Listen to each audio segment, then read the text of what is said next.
Indeks harga saham gabungan berhasil mempertahankan kinerja positif di tengah pandemi COVID-19. Meski sempat anjlok ke level di bawah 4.000, IHSG berhasil kembali ke level 6.000, bahkan sempat menyentuh level 6.200 pada pertengahan Desember 2020.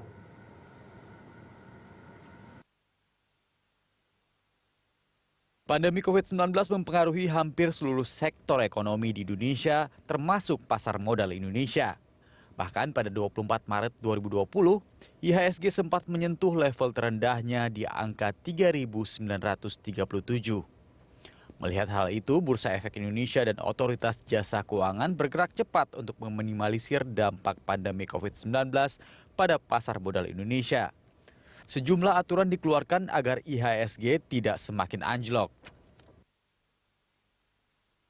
Salah satunya dengan mengeluarkan kebijakan asimetris auto rejection pada 10 Maret 2020. Dalam kebijakan itu, harga saham hanya bisa turun 10% dalam satu hari. Artinya, bila terjadi penurunan menyentuh 10%, akan terkena auto rejection bawah. Pada 11 Maret 2020, otoritas bursa memberlakukan trading halt atau penghentian sementara perdagangan selama 30 menit apabila IHSG terkoreksi 5%. Dan dilakukan lagi 30 menit jika mengalami penurunan 10%. Selain itu juga diterapkan trading suspend bila IHSG turun hingga 15%. Berbagai kebijakan yang diambil BEI dan OJK terbukti ampuh menghadang kejatuhan IHSG yang semakin dalam. Pada semester kedua tahun 2020, IHSG mulai kembali menanjak.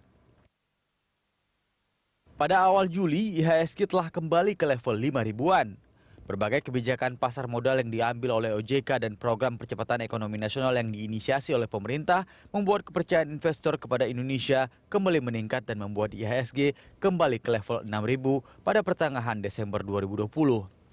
Direktur Utama Bursa Efek Indonesia Inarno Jayadi optimis bahwa di sisa hari perdagangan tahun 2020, kondisi IHSG bisa kembali seperti semula sebelum diterpa pandemi COVID-19.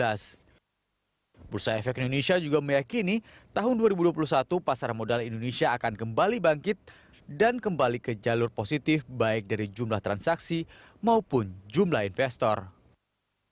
Tim Liputan Berita 1, Jakarta.